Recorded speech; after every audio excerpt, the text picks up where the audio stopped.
In the dusty village of Umuerina in the southeastern part, kids playing on barefoot.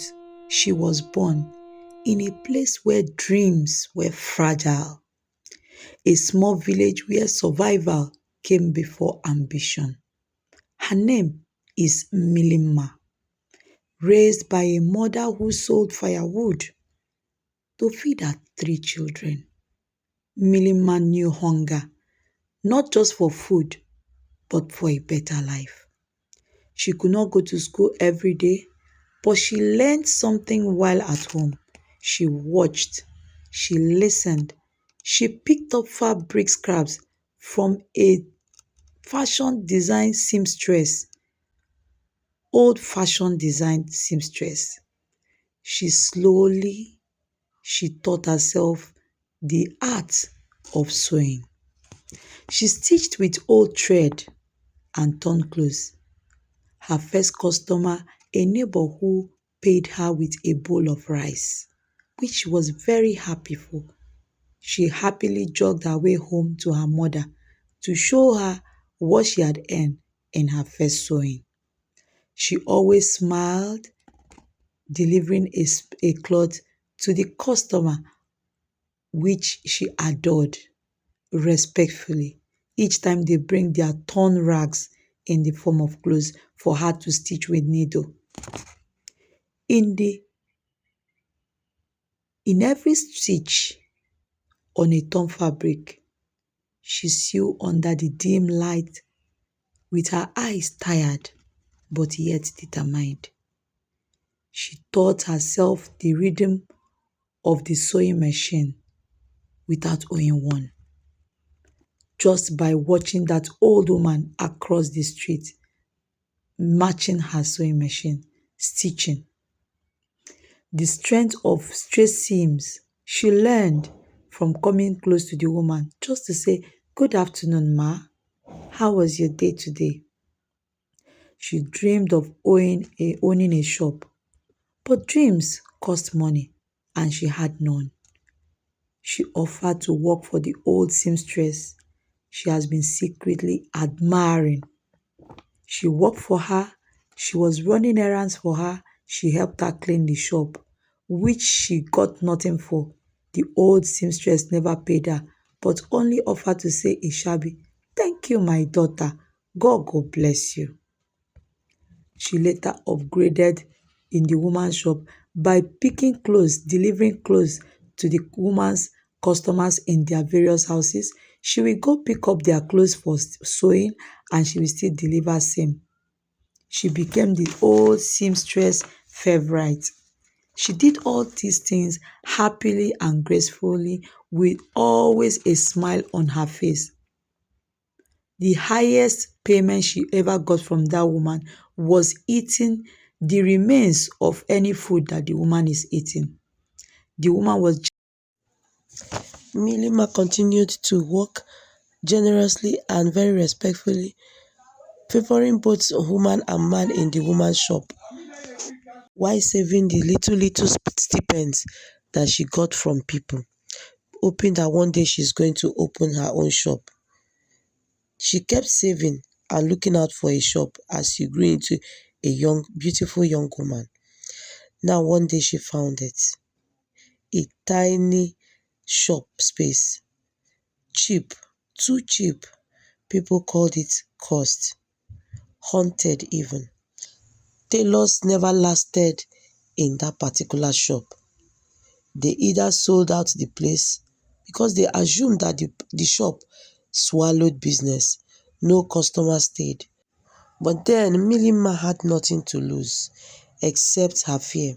She cleared the space herself as she called on her chi to come and protect her. She swept the place, cleaned it up, and she prayed all through as she did that. She whispered hope into the wall as she began to sew. No signboards, no fancy decor, but her hard work. People prayed for her on her passing out. On a second day, as she started, an old woman came by the shop to pray for her. So Milima observed that as the old woman was in her shop praying for her, her neighbors were whispering to each other, running around and talking in very low tones. Later, one of them came to her to tell her that each seamstress that's ever stayed in that shop started having problem after that old woman visited. But auntie, she only came to pray for me, Milima replied. I have told you, the woman advised, and left hurriedly. Milima continued with her hard work. The work spoke for her, but something happened. She always felt a presence whenever she's on her sewing machine. Also, to, also, for the fact that she closes late, she always walks alone in a lonely path as she's going home. Each time she's on that lonely path, she always feels that presence. The next day, she decided to talk to that old woman about it. And the old woman, after thinking and pondering for some time, decided that the next day they will pass the night together in the shop and that she's going to pass the night with her while she's working. So the next day, their mission started. She started to work, and at about that exact time, between 11 p.m. and 12, she started having that strange feeling again, as if something or someone was walking around her. So she alerted the old woman, and the old woman quietly put her to sleep and covered her up while she stayed alert over her.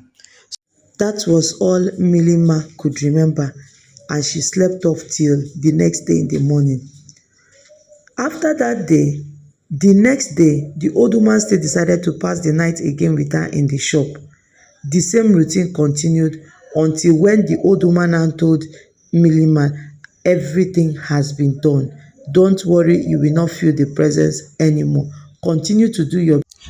Milima asked her one day, Mama, how were you able to stop the ghost from coming around every night? And the old woman said, there was no ghost. It was only in your imagination because of what people have always been telling you. Milima marveled. And from that day, she put in all her spirit, all her effort, and she did exceedingly well. Customers flooded into her shop. Apprentices came to learn the job. She continued with her good ways. She continued with her hard work, sewing with every love that she could, treating customers with every peace of mind. For every customer that entered her shop, the same person will live with peace of mind, will live with satisfaction. Milima flourished. Milima flourished as long as throughout the ages and all the countries.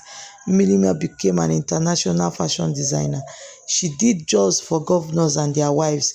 She glowed, she glowed.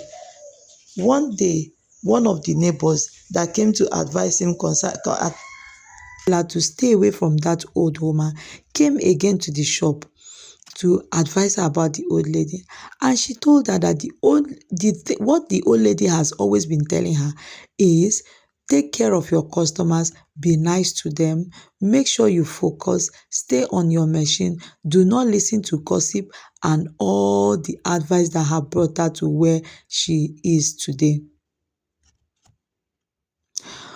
What they did not know was that the source of the way Millie treated her customers was because of the advice that she got from the old lady on a daily basis. So, in essence, there was really no ghosts. The ghost always lived in the mind of the people that took the shop before Millie came. There was no ghost. It was just the fear that was implanted by neighbors. So whenever anybody takes over the shop, the person comes with the mindset that there's a ghost hanging around.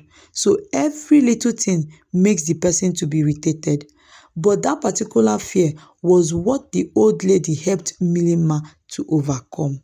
Milima grew to the day, grew to the years, grew to the time. Far and wide, customers came looking for her because apart from the fact that her stitches carried love, she was kind. She still bows her head to say thank you.